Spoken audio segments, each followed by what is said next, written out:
Dia tidak akan mampu merasakan sensasi kenikmatan duduk di taman ilmu. Dia tidak mampu merasakan sensasi kenikmatan ketika dia membaca kitab.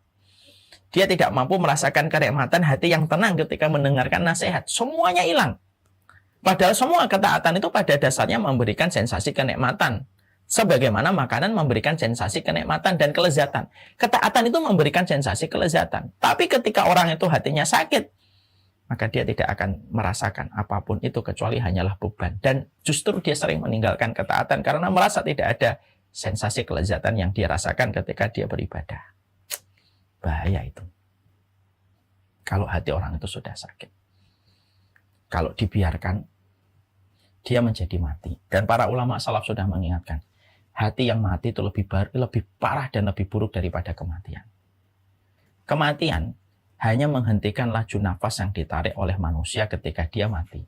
Selamat datang di channel Langkah Iman Istiqomah. Jangan lupa like, komen, dan subscribe. Dan semoga kita semua mendapatkan ilmu yang bermanfaat. Amin. Saya kemarin baru saja menjumpai ada sebuah perkara, ada sebuah peristiwa yang layak menjadi ibrah dan layak menjadi sebuah perenungan refleksi untuk kita.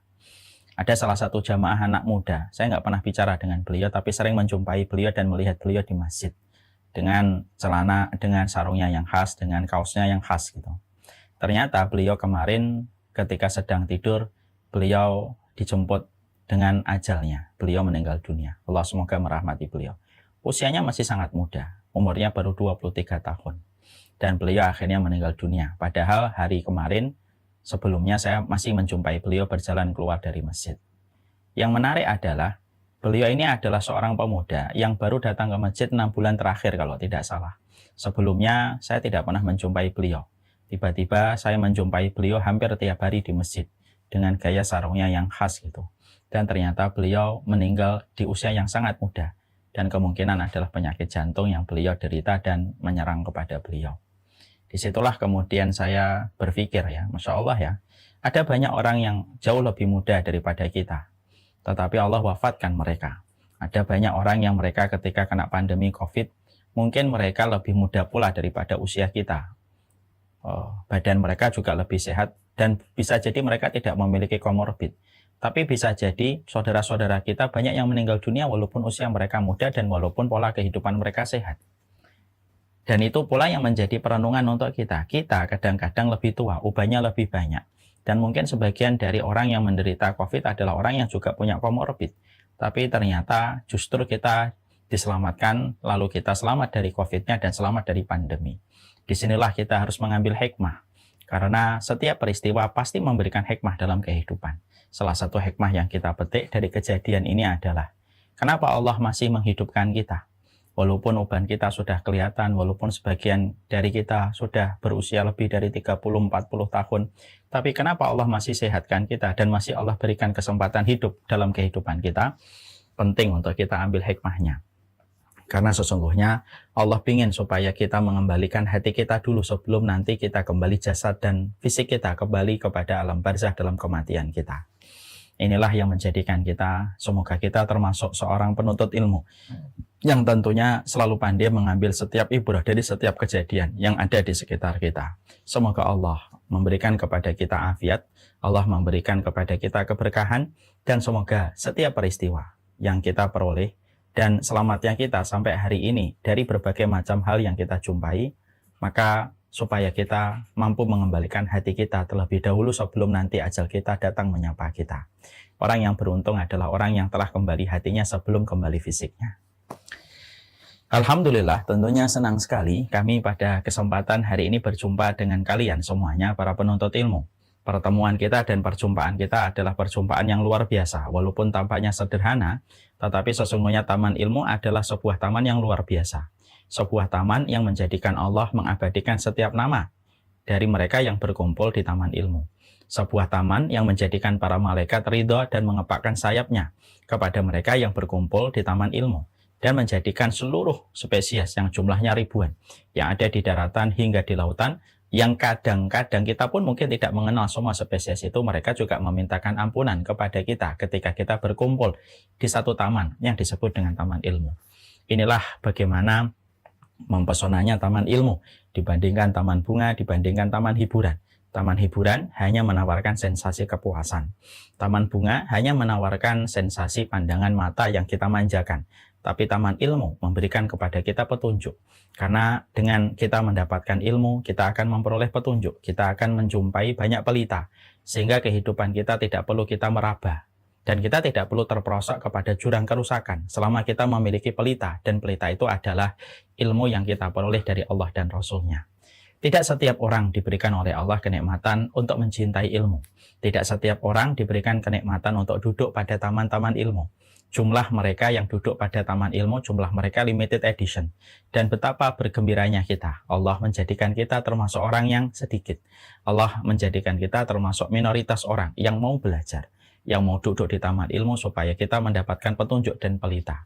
Semoga kita senantiasa tamak, semoga kita senantiasa serakah ketika kita mendapatkan ilmu sebagaimana rasa haus dan rasa kurang yang dimiliki Nabi Musa terhadap ilmu sampai menjadikan beliau rela melakukan perjalanan di pinggir pantai untuk menemui Nabi Khidir. Semoga kita senantiasa haus dengan ilmu sebagaimana Rasulullah. Hausnya beliau kepada ilmu tercermin dari doanya beliau di setiap subuh. Allahumma inni as'aluka ilman nafi'an. Ya Allah, aku meminta kepadamu ilmu yang bermanfaat. Dan itulah yang menjadikan kita bersyukur. Sesungguhnya siapapun yang mendapatkan kenikmatan ilmu, pada dasarnya kenikmatan ini tidak akan rusak dengan musibah apapun. Dan tidak akan hilang walaupun terjadinya hari kiamat. Saya akan sampaikan sebuah perkataan emas yang patut menjadi refleksi. Perenungan untuk kita. Syekh Utsaimin itu berkata, ucapan satu kali tasbihmu itu lebih baik daripada dunia dan seisinya. Jadi kalau ada seorang muslim mengucapkan subhanallah, datang dari hati yang ikhlas, maka itu lebih baik daripada dunia dan seisinya. Padahal kita paham dunia dan seisinya ini terdapat ribuan gedung pencakar langit. Uang dolar ribuan triliun berputar setiap harinya. Barang-barang mahal dari mobil-mobil sport yang harganya puluhan miliar, jumlahnya ada ribuan di atas permukaan bumi. Dan berapa banyak orang yang mengenakan merek-merek branded di dalam pakaian mereka dengan harga yang fantastik. Tapi semua yang tadi kita sebutkan ternyata kalah dengan ucapan satu kali tasbih ketika mengucapkan subhanallah. Pertanyaan kita, kenapa ucapan tasbih itu bisa mengalahkan ribuan triliun yang berputar setiap harinya pada kehidupan manusia? Simpel. Syekh Utsaimin mengatakan seluruh dunia dan seisinya itu akan hilang seiring dengan datangnya musibah alam ataupun seiring datangnya hari kiamat. Hanya menjadi kenangan yang terkubur bersama dengan bumi yang diluluh lantakkan ketika terjadinya kiamat. Tapi beda dengan ucapan subhanallah. Kamu, saya mengucapkan subhanallah satu kali, maka ucapan itu akan membersamai kita. Dari semenjak kita mengucapkan, sampai nanti kita meninggal, sampai kita di alam barzah, sampai nanti kita berdiri di hadapan Allah. Satu ucapan subhanallah itu akan dinilai oleh Allah dan diberikan pengganti dan pembalasan yang terbaik. Mari kita merenungkan, kalau ucapan sekali subhanallah ternyata akan menjadi kenangan yang mewujud menjadi sebuah pembalasan manis dari Allah di pengadilan akhirat, apalagi ketika kita duduk di majelis ilmu, mendapatkan perkataan Allah, memahami apa yang Allah inginkan, memahami apa yang disampaikan oleh Rasulullah. Maka itu adalah jauh lebih banyak daripada dunia dan seisinya. Karena apa yang kita lakukan secara rutin, mengikuti majelis ilmu, maka itu tidak hanya menjadi kenangan yang terkubur bersama dengan datangnya hari kiamat. Tidak. Itu akan menjadi kenangan yang akan diingat dan dicatat rapi oleh malaikat dan akan menjadi pemberat dalam mizan kebaikan kita. Betapa beruntungnya orang yang disibukkan di dalam ilmu. Dan semoga kita termasuk orang yang disibukkan dengan ilmu. Tanpa harus sombong, tanpa harus jumawa kepada orang lain. Kepada Allah kita bersyukur atas kenikmatan semua yang kita peroleh. Seluruh para santri dan seluruh para santriwati yang semoga Allah rahmati dan Allah berkahi. Kita tentunya paham, tentunya kita mengerti.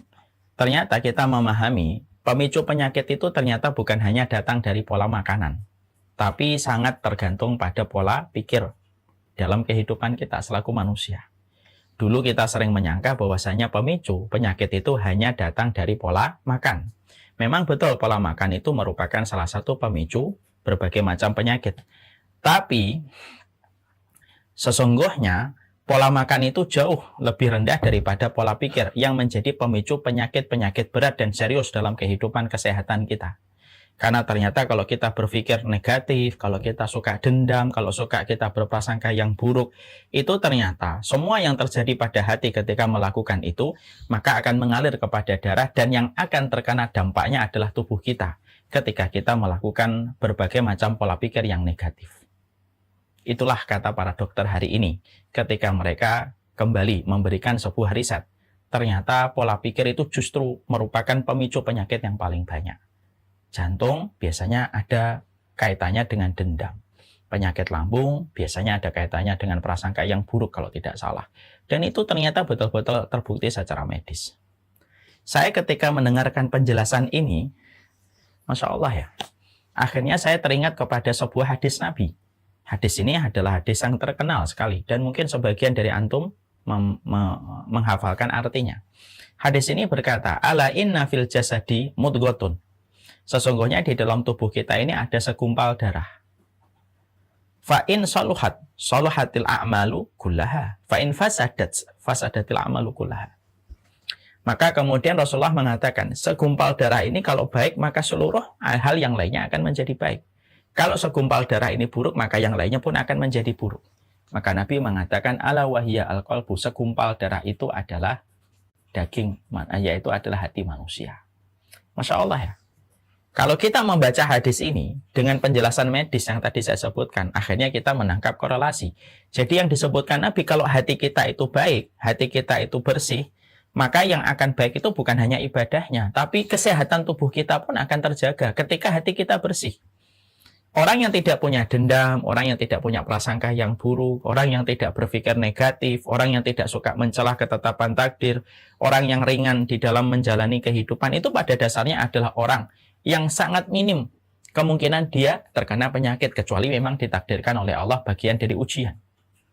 Jadi Masya Allah, ini berkaitan erat di dalam kehidupan kita. Dan itulah yang menjadikan kita semakin paham. Berarti memahami materi tazkiyatun nafas, bagaimana membersihkan hati kita, itu merupakan bagian dari upaya menjaga kesehatan kita. Menjaga kesehatan supaya kita tidak memiliki mental illness, penyakit kejiwaan. Sebagaimana penyakit fisik pun merupakan dampak dari berbagai macam penyakit-penyakit mental yang kita miliki ketika hati kita tidak bersih. Ya. Jadi inilah kemudian banyak hal yang kita kemudian pahami.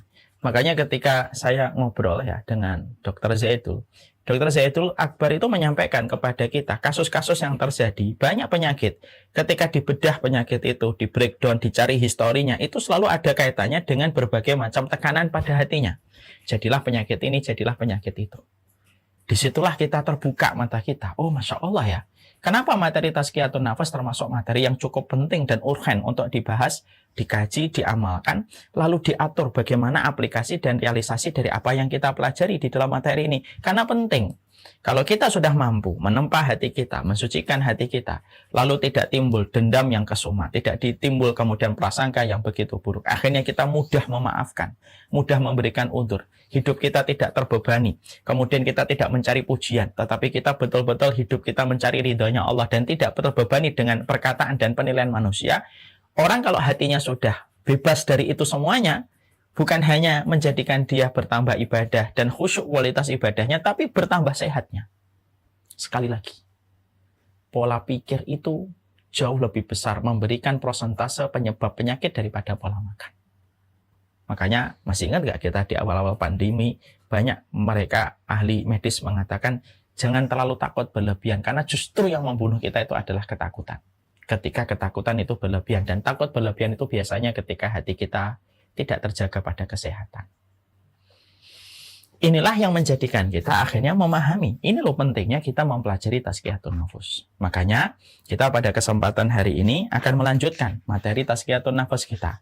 Dan ini upaya untuk menjaga hati kita dari berbagai macam polusi, dari berbagai macam pengotor, radiasi, dan polutan yang nempel pada hati kita.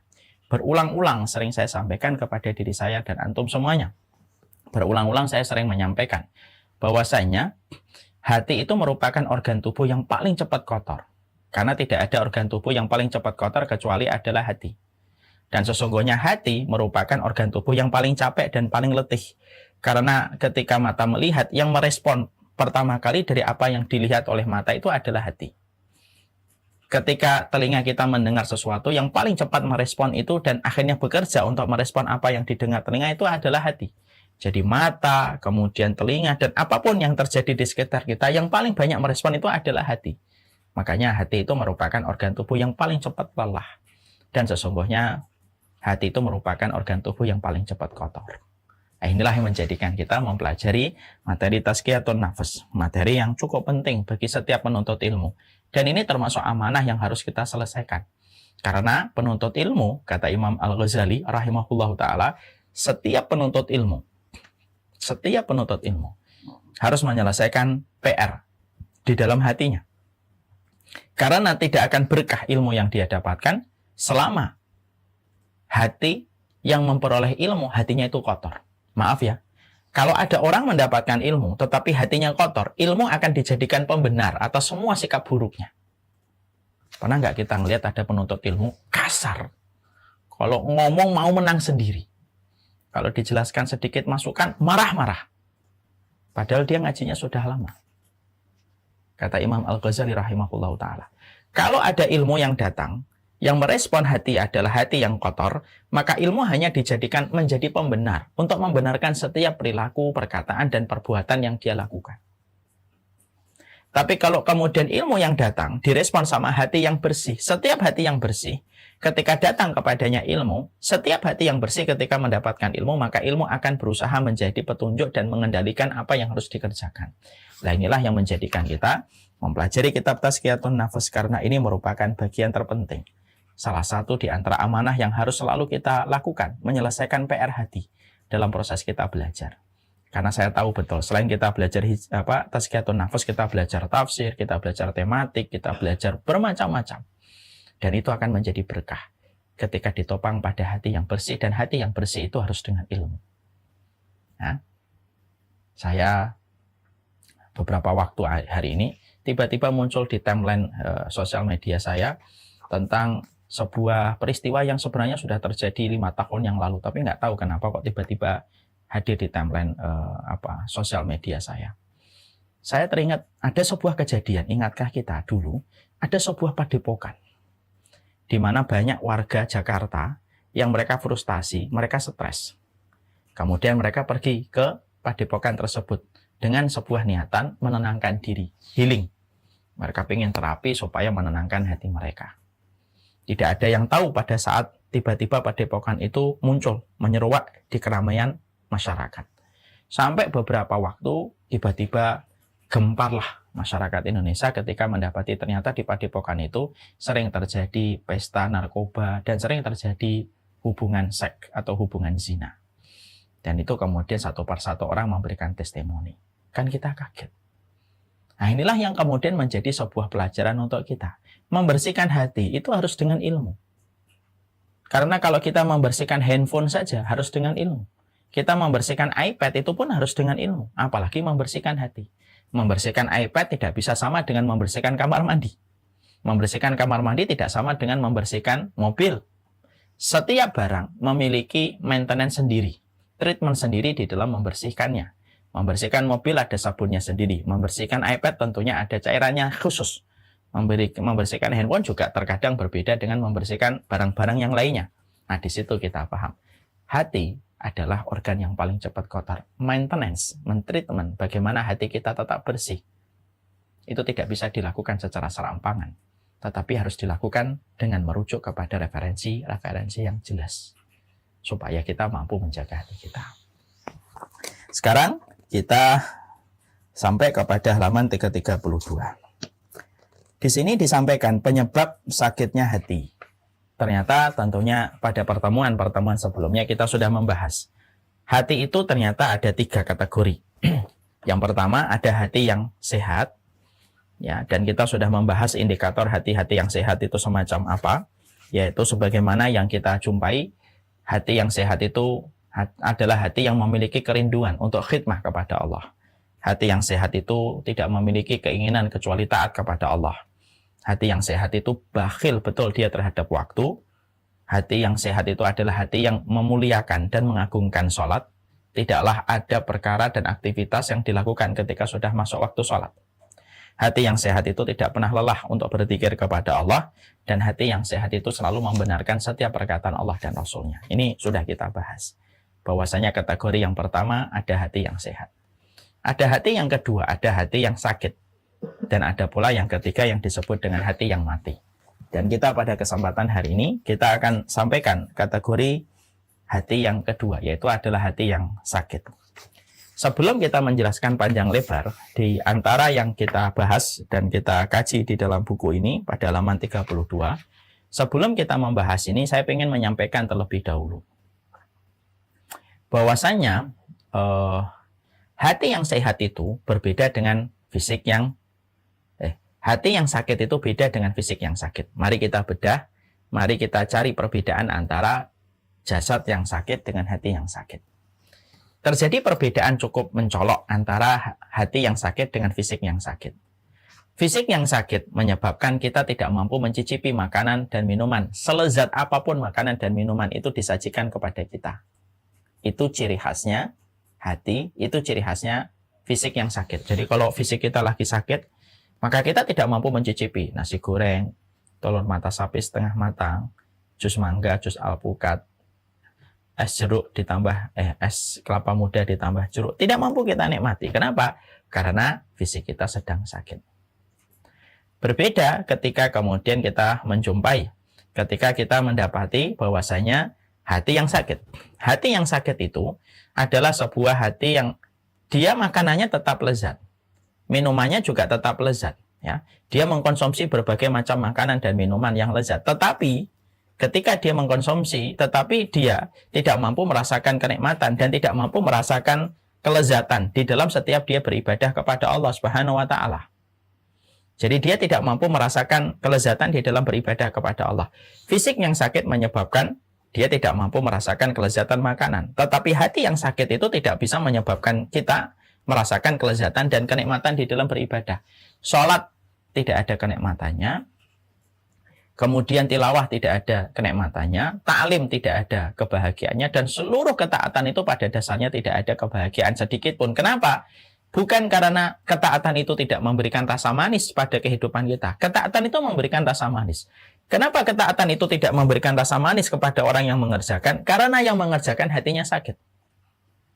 Persis sebagaimana kita menjumpai, kalau fisik kita yang sakit, maka lidah kita menjadi pahit. Kalau lidah kita sudah pahit, makanan semahal apapun pun akan terasa pahit dan tidak mampu kita konsumsi, kecuali kita ingin muntah karena mual pada perut kita. Sama, hati yang sakit itu dia tidak mampu merasakan semua kelezatan ibadah, itu tidak akan mampu dia rasakan. Dia tidak akan mampu merasakan sensasi kenikmatan duduk di taman ilmu. Dia tidak mampu merasakan sensasi kenikmatan ketika dia membaca kitab. Dia tidak mampu merasakan kenikmatan hati yang tenang ketika mendengarkan nasihat. Semuanya hilang. Padahal semua ketaatan itu pada dasarnya memberikan sensasi kenikmatan. Sebagaimana makanan memberikan sensasi kenikmatan dan kelezatan. Ketaatan itu memberikan sensasi kelezatan. Tapi ketika orang itu hatinya sakit, maka dia tidak akan merasakan apapun itu kecuali hanyalah beban. Dan justru dia sering meninggalkan ketaatan karena merasa tidak ada sensasi kelezatan yang dia rasakan ketika dia beribadah. Bahaya itu. Kalau hati orang itu sudah sakit. Kalau dibiarkan, dia menjadi mati. Dan para ulama salaf sudah mengingatkan, hati yang mati itu lebih parah dan lebih buruk daripada kematian. Kematian hanya menghentikan laju nafas yang ditarik oleh manusia ketika dia mati. Tapi kalau hati mati, maka seluruh aktivitas kebaikan sudah tidak lagi berjalan ketika orang itu hatinya mati. Walaupun kematian belum menyapa dirinya pada fisik dan jasadnya. Nah, ini yang menjadi perbedaan mencolok. Fisik yang sakit dengan hati yang sakit.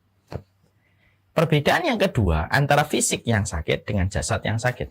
Fisik yang sakit itu, kalau orangnya ridho, tidaklah dia menderita satu penyakit yang Allah kirimkan kepadanya, kecuali penyakit yang dia terima dengan ikhlas akan menggugurkan dosa. Nah, makanya Rasulullah mengatakan tidaklah seorang mukmin dia menginjak satu jarum atau satu duri, kecuali Allah akan hapuskan dosa-dosanya. Dan berapa banyak manusia yang mereka nanti akan mendapatkan kedudukan yang tinggi di sisi Allah. Karena penderitaan sakit yang dia terima, disikapi dengan sikap ikhlas, disikapi dengan sikap ridho, menggugurkan banyak dosa dan kemaksiatan ketika dia terima. dengan keridhaan pada penyakit yang dia dapatkan dari sisi Allah. Beda dengan hati yang sakit. Hati yang sakit itu tidak menggugurkan dosa. Hati yang sakit itu justru menambah dosa dan menambah kehinaan seseorang itu di hadapan Allah. Ya, makanya Allah menyampaikan salah satu di antara pemilik hati yang sakit itu hatinya orang munafik. Allah menyampaikan fi qulubihim marad fazadahumullahu marad. Hatinya orang munafik itu terdapat penyakit. Justru Allah menambahkan penyakit itu untuk mereka. Jadi kalau orang itu hatinya sakit, kok dia tidak sigap, lalu tidak sensitif, mencoba untuk mengobati hatinya ketika hatinya itu sakit, maka sesungguhnya ketika hati itu sakit, justru akan ditambahkan penyakit kalau dia tidak bersegera untuk menyembuhkan hati tersebut. Beda dengan fisik. Fisik itu kalau sakit, dia terima seluruh rasa yang dia dapatkan ketika sakit, maka seluruh rasa yang dia dapatkan ketika berat merasakan sakit yang dia terima, maka itu akan menggugurkan dosa-dosanya di sisi Allah Subhanahu wa Ta'ala. Ya, makanya Masya Allah, inilah yang menjadikan kita memahami perbedaan fisik yang sakit dengan hati yang sakit. Yang ketiga, kita tentunya mendapati bahwasanya ada orang-orang solih yang diuji dengan sakit pada fisiknya. Tapi tidak ada orang yang solih yang diuji dengan sakitnya hati. Orang solih diuji dengan penyakit pada fisiknya. Banyak. Bukankah kita menjumpai Nabi Ayub? Beliau diuji oleh Allah dengan sakit pada fisiknya. Tetapi tidak ada orang yang solih yang diuji dengan sakitnya hati. Karena apa? Sakitnya hati itu semuanya berpulang kepada apa yang dilakukan olehnya sebagai manusia ketika mereka membiarkan penyakit-penyakit menggerogoti hatinya sampai hatinya tidak mampu menjalankan fungsinya, yaitu memerintahkan ketaatan ketika hatinya sudah terlanjur sakit. Nah, inilah yang menjadikan kita memahami perbedaan yang cukup mencolok antara fisik dan hati yang sakit. Setelah kita paham bahwasanya inilah salah satu di antara hal, bahwasanya di antara hal yang kita harus waspadai itu adalah hati yang sakit, Rasulullah Shallallahu Alaihi Wasallam kemudian sudah menyampaikan kepada kita, memang pada dasarnya hati itu sangat punya potensi yang besar untuk sakit. Disebabkan karena berbagai macam dosa dan kemaksiatan yang dilakukan oleh manusia. Hati itu pada dasarnya putih. Ketika pertama kali manusia dilahirkan di atas muka bumi, hatinya putih, bersih. Sampai satu persatu dosa-dosa yang dia kerjakan, kemaksiatan yang ada di sekitarnya, lalu dia kerjakan, lalu diserap oleh hatinya. Makanya saya sudah menyampaikan kan, hati merupakan organ tubuh yang paling cepat lelah. Karena dia menyerap apapun. Menyerap kebaikan, maka akan memutihkan hatinya. Menyerap kemaksiatan, maka itu menjadikan hatinya menjadi hitam legam. Mari kita baca penjelasan, penjabaran dari Nabi ketika beliau menyampaikan tentang fenomena hati yang sakit disebabkan karena maksiat. Tu'radul fitanu alal qulubi ka'iradil hasir, ujan, fa'ayu qalbin asyrabaha, nakatat fihi nuktatun saudaun wa ayu qalbin angkaroha nakatat fihi nuktatun baydaun hatta ta'utal qulub ala qalbaini. Rasulullah Shallallahu Alaihi Wasallam kemudian beliau menyampaikan fitnah yang masuk ke dalam hati seperti dianyamnya tikar sehelai demi sehelai. Jadi kalau ada fitnah itu sesuatu yang sifatnya menjadi ujian. Fitnah itu nanti kita sampaikan ada dua, ada fitnah syahwat, ada fitnah syubhat. Kalau dia masuk ke dalam hati itu sebagaimana anyaman tikar. Jadi masuk satu anyaman. Polanya itu sudah terbentuk menjadi anyaman demi anyaman. Kalau hati menjumpai dan merespon adanya fitnah. Sampai kemudian hati pun menerima. Sampai kemudian setiap fitnah itu akhirnya menghitamkan permukaan hati. Terdapatlah setitik demi setitik hitam pada permukaan hatinya. Ya. Lalu kemudian hati yang mana yang menolaknya? Kalau hati itu menolak fitnah, dia menolak fitnah, maka selamat dari fitnah, maka hati itu akan menjadi putih. Kalau kemudian hati itu menerima fitnah, maka hati itu akan menjadi legam. Maka kata Rasulullah, maka akhirnya hati akan terbagi menjadi dua. Maka ada hati yang pertama, hati yang legam, seperti gayung yang terbalik, yang tidak mengenal kebaikan dan tidak pula mengingkari kemungkaran. Kemudian ada hati putih yang bercahaya yang tidak tertimpa mudarat fitnah selama langit dan bumi masih ada. Nah, disinilah kita akhirnya mengerti. Rasulullah itu kemudian membedah tentang masalah hati ini. Ketika Nabi Shallallahu Alaihi Wasallam menyampaikan sesungguhnya hati itu putih sebenarnya semenjak manusia dilahirkan.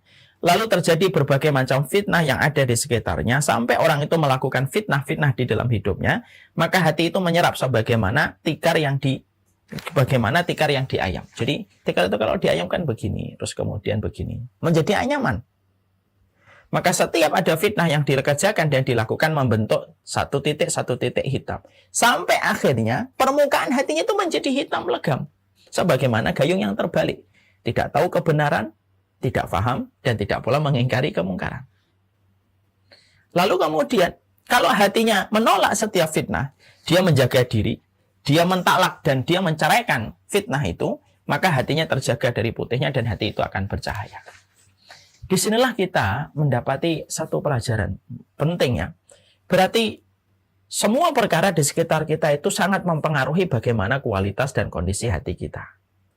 Dan Rasulullah Shallallahu Alaihi Wasallam sudah menyampaikan kepada kita, fitnah itu yang direspon oleh hati, fitnah yang direspon oleh hati itu ternyata ada 2. Walaupun sebagian ulama menambahkan ada 3, yaitu fitnah yang ketiga nanti kita saya jelaskan. Imam Ibnu Rajab itu mengatakan bahwasanya fitnah yang direspon oleh hati itu dan bisa menjadikan hati yang sakit itu ada 2. Yang pertama fitnah syubhat, yang kedua fitnah syahwat. Jadi ini 2 perkara yang sangat mempengaruhi bagaimana kualitas hati manusia. Yang pertama yaitu fitnah syubhat. Fitnah syubhat itu adalah fitnah yang samar-samar di dalam kita memandang agama dan memandang konteks kebenaran, lalu kita mendapatkan referensi-referensi yang salah, lalu kemudian kita meyakini yang salah itu benar dan meyakini yang benar itu salah. Itu namanya syubhat. Lalu ketika seseorang itu terkena fitnah syubhat, maka akan menjadikan perilakunya yang didasarkan kepada narasi dan kesimpulan ketika dia mengambil satu referensi yang syubhat, itu akan menjadi sebuah perbuatan yang akan menjadikan anyaman pada hatinya, permukaannya itu menjadi hitam. Ya. Dan itu disebabkan karena referensi-referensi samar-samar yang dia peroleh. Di antara referensi itu justru menarik dia supaya kemudian dia tidak berpijak kepada kebenaran. Kan kita harus paham ya, seluruh para santri dan para santriwati, para tamu pada teras kehidupan ilmu. Fitnah syubhat itu hari ini kuat sekali. Makanya tidak mengherankan kalau zaman hari ini disebut dengan zaman fitnah. Hari ini disebut dengan zaman fitnah. Tidaklah zaman hari ini disebut oleh Allah dengan zaman fitnah, kecuali salah satu makna fitnah itu apa? Samar-samar. Untuk mengetahui yang benar dan yang salah. Tidak usah kita membicarakan yang benar dan yang salah ya. Kita hari ini membedakan antara laki-laki dan perempuan aja sulit dan susah. Ini laki atau tidak ya? Perempuan atau laki nih? Ini ada kejadian yang bisa untuk kita korelasikan. Saya pernah ketika menjaga istri saya di rumah sakit. Biasanya kalau pagi ada office boy yang membersihkan kamar rumah sakit. Saya tahunya perempuan. Karena memang saya pahamnya office boy-nya itu rata-rata perempuan. Karena itu rumah sakit bersalin. Ada satu waktu ada office boy masuk. Saya kemudian dia lupa ngetok pintu kamar istri saya. Langsung masuk. Saya langsung tinggi suara saya. Istri saya juga menjerit. Kenapa? Karena saya lihat tuh perempuan. Karena saya lihat laki-laki. Kok masuk nggak ketok pintu? Saya kan harus jaga aurat istri saya gitu. Istri saya pun juga marah. Langsung narik korden dan berkata, kok nggak ngetok pintu dulu mas gitu? Ternyata yang kita panggil mas, ternyata dia bilang, maaf pak, saya perempuan. Saya nggak laki-laki. Padahal rambutnya pendek, kemudian pakaiannya betul-betul kayak laki-laki. Tidak lama setelah itu, 2 menit, 3 menit, ada office boy lagi. Pakai jilbab dan berkata, maaf pak, ini perempuan kok, teman saya perempuan. Memang gayanya begini. Disitulah kita akhirnya mengkorelasikan. Hari ini, untuk mengenali laki-laki dan perempuan itu aja susah. Untuk mengenali barang KW dan barang ori sekarang sulit. Untuk membedakan bakso yang berformalin dengan bakso yang tidak berformalin, sulit. Kalaulah hanya untuk mengenali bakso yang berformalin dan tidak berformalin, kita susah. Untuk membedakan barang KW dan barang ori, sulit. Untuk membedakan mana perempuan, mana laki-laki sekarang kita juga tidak gampang. Apalagi ketika kita hari ini hidup pada zaman fitnah. Ketika setiap orang itu bisa bicara, dan setiap orang bisa memberikan narasi, dan setiap orang itu bisa mendapatkan akses untuk dilihat oleh ribuan orang. Sehingga akhirnya fitnah itu betul-betul menyebar dan menjadi syubhat dalam kehidupan masyarakat, sampai masyarakat itu bingung bagaimana mereka mendefinisikan kebenaran dalam kehidupan mereka. Dan kita mendapati hari ini itu sudah semacam itu. Dan banyak sekali yang kemudian kita jumpai, banyak pemikiran dan narasi yang dibuat itu sebenarnya supaya menarik kita dari jalan kebenaran dan supaya kita mengikuti jalan kebenaran, mengikuti jalan kebatilan. Di packaging, dikemas dengan cara yang terbaik, lalu kemudian banyak orang ketika dia lemah ilmu, akhirnya membenarkan syubhat itu, lalu mengikuti syubhat itu, tanpa disadari syubhat itu akhirnya merusak hatinya. Saya akan sampaikan sebuah hal. Saya akan memberitahukan kepada memberitahukan kepada kalian semua bagaimana syubhat itu hal yang sangat luar biasa, memang sudah terjadi semenjak Rasulullah mendakwahkan agama ini. Ya, saya masih ingat, mungkin kalian masih ingat di dalam surat Al-An'am ada sebuah peristiwa ketika Allah itu mengharamkan bangkai. Ketika Allah itu mengharamkan bangkai, orang-orang musyrik itu membuat syubhat. Mereka datang kepada para sahabat. Mereka ngomong kepada para sahabat Nabi. Benar, ini kalau dalam konteks pembicaraan kita ya.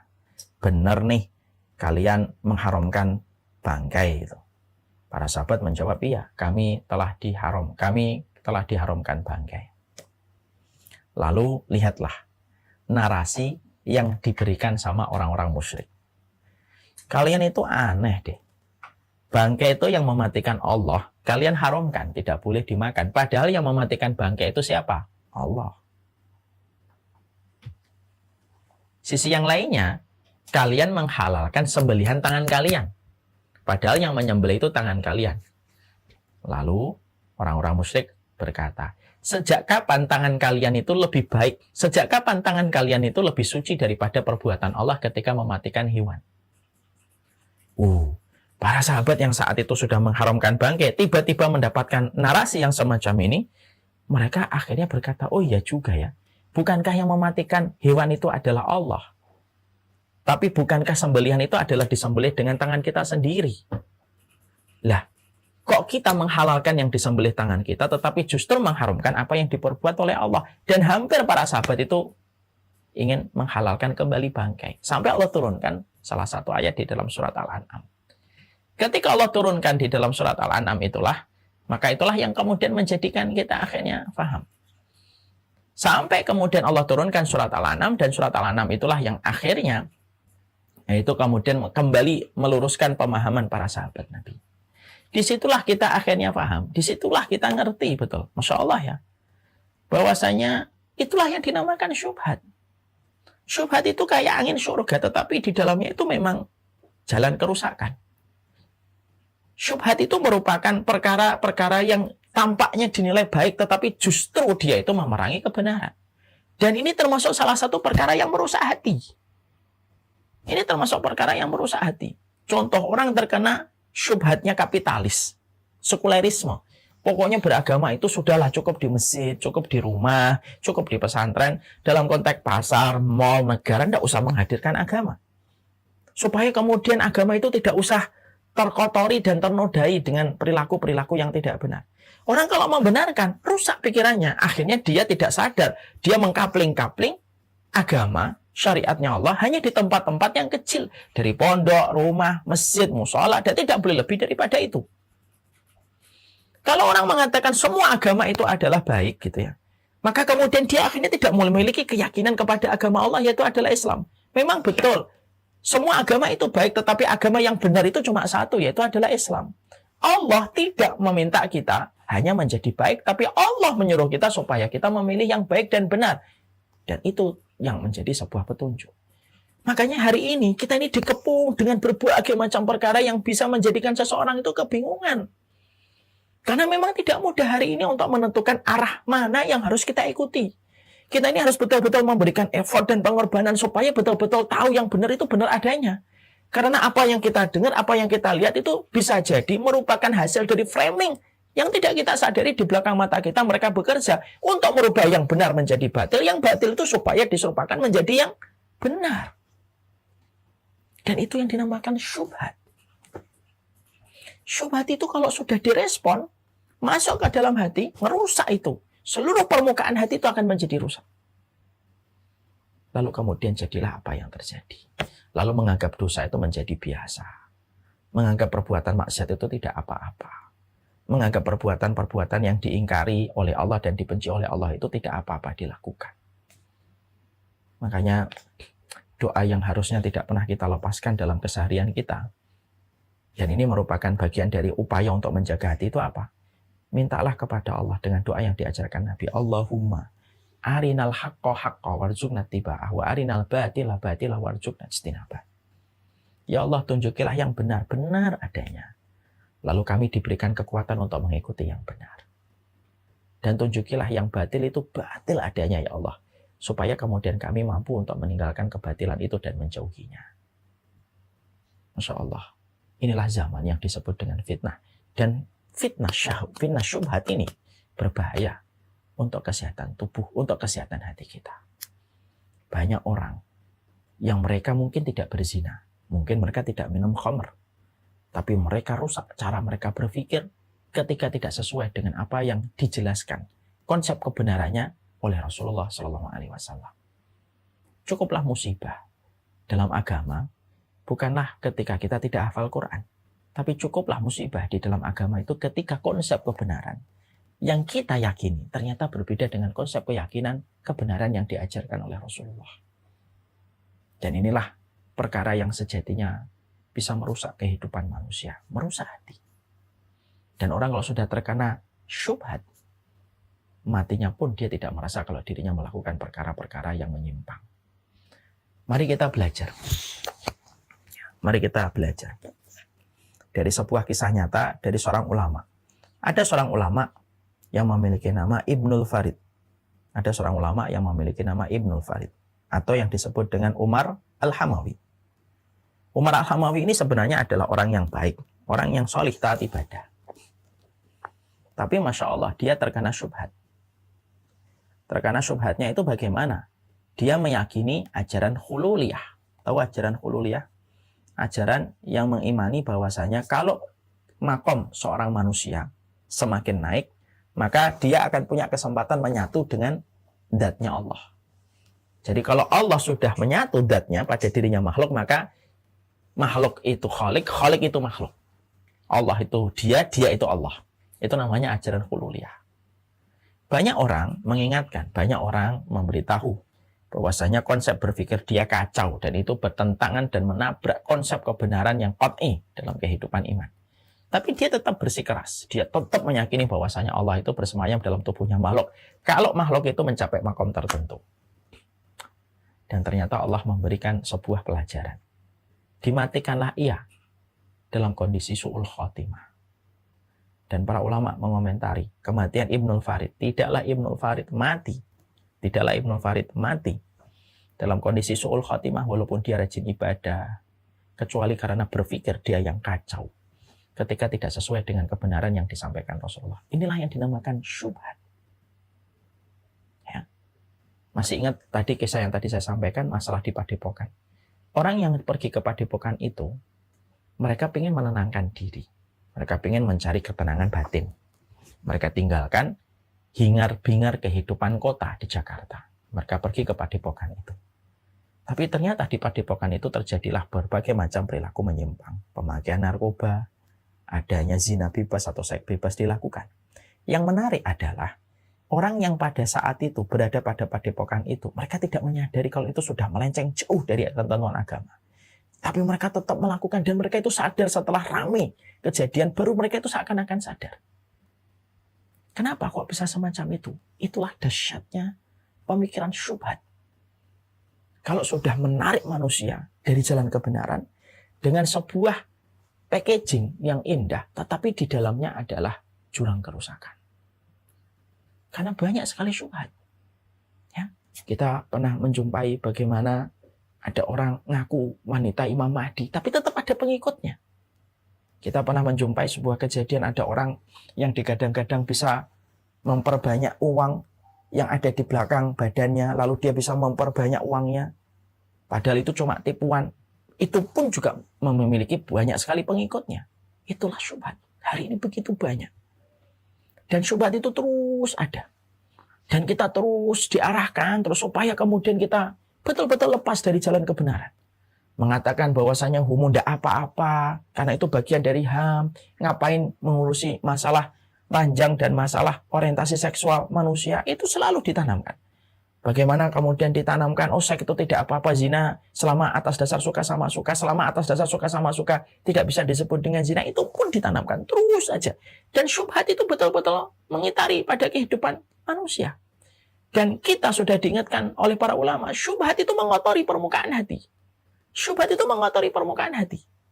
Kalau syubhat itu sudah mengotori permukaan hati, itulah yang menjadikan hati itu menjadi sakit. Jadi yang mengotori hati itu bukan hanya sekedar zina, maksiat. Bukan hanya sekedar khamr. Bukan hanya sekedar riba. Bukan hanya sekedar kemudian membunuh, berjudi. Memang betul itu mengotori hati. Tapi termasuk yang mengotori hati itu pemikiran-pemikiran yang melenceng dari garis kebenaran. Maka itu termasuk perkara-perkara yang mengotori hati. Hari ini, kita hidup pada satu kondisi waktu ketika kita digempur dengan berbagai macam pemberitaan di sosial media. Informasi yang datang dalam bilik kita, dalam teras kita, feed-nya kita, itu sudah jauh lebih besar dari kemampuan otak kita untuk memilih. Kita tuh gitu. Sekali lagi saya ulangi kata orang yang kemudian memberikan riset. Hari ini informasi yang datang mengalir di feed dan beranda kita itu jauh lebih besar daripada kemampuan otak kita untuk memilih mana yang patut untuk dibaca dan mana yang patut untuk diikuti dan tidak. Kenapa? Karena memang kita disetting bagaimana kemudian kita pindah secara cepat dari satu informasi ke informasi yang lainnya supaya kita tidak lagi memikirkan mana yang benar dan mana yang salah. Lalu akhirnya memaklumi yang salah, membiarkan yang salah, dan akhirnya yang salah bisa mendominasi kehidupan. Itulah syubhat. Itulah syubhat. Dan ini berbahaya, betul. Mengotori hati, bahkan bisa mematikan hati secara lebih cepat. Itu syubhat. Racunnya syubhat itu lebih parah daripada racun syahwat. Kalau syahwat, dosa-dosa yang dilakukan dengan hawa nafsu, tingkat racunnya, kalau skala 1 sampai 5, racunnya syahwat itu mungkin 2. Tapi racunnya syubhat itu 1 sampai skala 5, dia 5. Dan itu yang akan menjadikan manusia itu berantakan cara dia beribadah ketika tidak ditopang dengan pemahaman yang benar. Nah, inilah pentingnya kita di dalam komitmen untuk menjaga hati itu apa? Betul-betul jaga hati kita dengan referensi yang benar. Mempelajari apa yang dijelaskan Nabi. Memahami apa yang dipahami oleh para sahabat Nabi kepada Rasulullah SAW. Maka ini yang akan menjadikan hati kita menjadi hati yang bersih kembali. Bertobat itu bukan hanya dari dosa ketika dulu bohong. Bertobat itu bukan hanya dari dosa ketika berzina ataupun makan riba. Tapi termasuk di antara tobat kita kepada Allah itu apa? Ya Allah, saya bertobat kepadamu ya Allah. Dari pemikiran saya yang salah, dari kesimpulan-kesimpulan yang saya sering ambil secara serampangan. Mintalah ampunan kepada Allah. Karena itulah yang mengembalikan hati selayak mutiara bersih kembali. Ya, jadi kalau kita mendapati ada orang, dia tidak zina, Ustaz, tidak khamar, tapi pemikirannya rusak, maka dia terkena fitnah yang disebut dengan fitnah syubhat. Dan itu lebih parah, efek damage-nya, efek rusaknya itu lebih parah daripada kerusakan yang ditimbulkan oleh fitnah pada kehidupan syahwat. Ada fitnah yang kedua, yang disebut dengan fitnah syahwat. Fitnah syahwat ini adalah fitnah yang ditimbulkan dari hawa nafsu. Orang yang mereka tidak mampu mengekang hawa nafsunya. Mereka membiarkan hawa nafsunya menjadi liar, tidak terkontrol sama sekali. Sehingga dia melakukan apapun yang dia mau. Dia tidak perlu disyariat, dia tidak peduli tentang petunjuk, dia tidak peduli tentang hukum Allah. Pokoknya syahwat aja. Syahwat main, syahwat hobi yang berlebihan, syahwat di dalam dosa. Yang akhirnya syahwat-syahwat itulah juga menjadi mesin yang menciptakan hati kita menjadi hitam. Makanya inilah yang kemudian kita harus pahami. Bagaimana menghindarkan kita dari fitnah syubhat? Teruslah belajar. Tanpa taklid buta. Dengan hati yang merendah.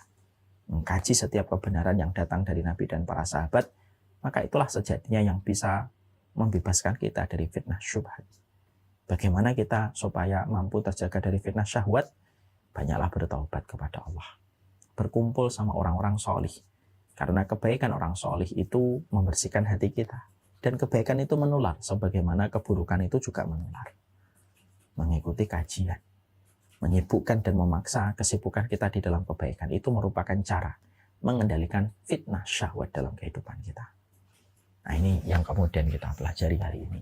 Jadi dari poin inilah kita akhirnya mengerti betul yang menyebabkan hati menjadi sakit itu bukan hanya karena zina, karena memandang perempuan, memandang laki-laki tanpa batas, bukan hanya itu saja. Tapi setiap pemikiran-pemikiran yang salah masuk ke dalam pikiran kita, ternyata itu salah, maka itu akan menyebabkan dampak rusaknya hati kita. Dan inilah yang kita harus hati-hati. Kadar racun pada fitnah syubhat itu kadarnya 5. Kadar racun pada fitnah syahwat itu cuma 2. Kalau boleh saya buat range-nya. Karena apa? Para ulama lebih takut kepada fitnah syubhat daripada fitnah syahwat. Karena orang yang melakukan fitnah syahwat, dia berzina, dia mungkin makan riba, di dalam hatinya ada penyesalan. Tapi orang ketika mereka terjerembab, terperosok kepada fitnah syubhat itu biasanya dia tidak akan pernah merasa bersalah. Sampai mati pun dia tidak pernah merasa bersalah. Persis kayak Ibnu Farid yang tadi saya sampaikan. Dia menganggap dirinya Tuhan karena dia mencapai makom tertentu, tetapi dia tidak pernah merasa bersalah dan Allah menimpakan kepadanya su'ul khatimah untuk membalas bagaimana pemikiran dia yang melenceng dari jalan kebenaran. Semoga Allah merahmati kita dan menjaga kita dari 2 perkara itu, ya, dari fitnah syubhat dan fitnah syahwat. Ada lagi tambahan sedikit dari Imam Ibnu Qayyim. Imam Ibnu Qayyim itu menambahkan ada fitnah yang ketiga yang disebut dengan fitnatul atau babul ghadban, pintu kemarahan. Orang kalau sudah marah menyebabkan rusaknya banyak perkara. Salah satu adalah hati akan terkena dampak dari kemarahan apabila membabi buta. Semoga Allah memberikan keselamatan pikiran, keselamatan fisik, keselamatan anggota badan kita dari perbuatan maksiat dan dosa. Dan inilah yang menjadikan kita betul-betul paham betapa sulit dan sukarnya menjaga hati pada zaman fitnah ini. Jangan menjadi sombong dengan ilmu. Kesombongan itu akan menjadikan kita sulit mendapatkan hati yang bersih. Ikhwan dan ikhwati, paham nggak? Kenapa Adam dan Iblis sama-sama melakukan satu kesalahan, tapi Allah membimbing Adam untuk kembali kepadanya dan bertobat kepada Allah. Tapi Allah tidak membimbing Iblis, padahal sama-sama satu kesalahan.